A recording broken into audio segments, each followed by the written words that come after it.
Pemirsa, sudah bukan rahasia jika media sosial kerap dijadikan sarana melakukan aktivitas prostitusi. Bahkan sejumlah akun secara terang-terangan membuka jasa layanan prostitusi.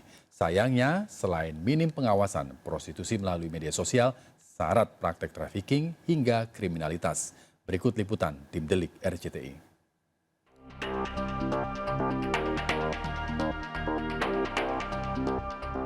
Fenomena prostitusi terus berkembang seiring berjalannya waktu. Prostitusi sendiri merupakan persoalan klasik dalam masyarakat yang dalam perjalanannya kian sulit diberantas. Apalagi dalam prostitusi konvensional sudah beberapa kali dilakukan razia, bahkan penutupan, namun pergerakan prostitusi justru kian marak. Kini prostitusi konvensional justru mulai merambah media sosial. Sayangnya hingga kini institusi penegak hukum seolah terbatas dalam melakukan pengawasan maupun penindakan terhadap akun-akun yang terindikasi melakukan prostitusi hingga pornografi. Sebenarnya bukan sangat sulit diberantas bahwa politik hukum kita sebenarnya sudah ada. Sewaktu ada Kitab Undang Hukum Pidana, sudah mengatur untuk itu. Sudah ada Undang-Undang ITE, sudah ada Undang-Undang Pornografi. Sebenarnya 3 undang-undang regulasi ini bisa mencegah orang untuk tidak berbuat itu. Parahnya lagi, prostitusi online yang kian marak di media sosial kini banyak melibatkan pelajar yang masih berusia remaja. Banyak faktor yang diduga memicu para remaja yang masih duduk di bangku sekolah maupun perkuliahan ikut terjerat dalam dunia prostitusi online. Selain faktor ekonomi dan kurangnya pengawasan keluarga, faktor utamanya justru akibat gaya hidup mewah yang seringkali dipertontonkan di dunia maya.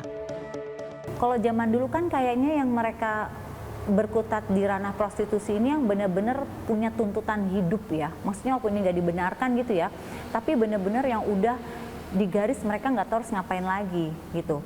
Kalau sekarang enggak, mahasiswa, pelajar, mereka gaya hidup.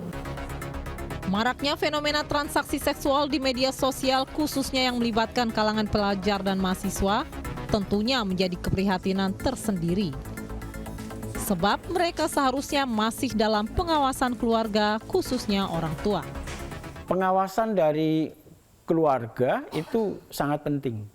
Apa yang harus dilakukan ya ayah ibu harus memeriksa HP anaknya setiap saat. Jadi harus membelikan HP harus dengan perjanjian bahwa ayah dan ibu bisa memeriksa HP ini setiap berapa hari sekali. Prostitusi tidak melulu persoalan ekonomi. Tingginya gaya hidup hingga minimnya pengawasan orang tua telah menggiring banyak remaja ke dunia prostitusi online. Sementara penanganan masalah prostitusi khususnya di media sosial hingga kini baru menyentuh permukaan saja. Sedangkan penindakan hanya dilakukan di ujungnya, namun belum tuntas hingga ke akarnya. Karena itu, keluarga tetap menjadi benteng terdepan guna mencegah menjamurnya fenomena open BO di kalangan remaja.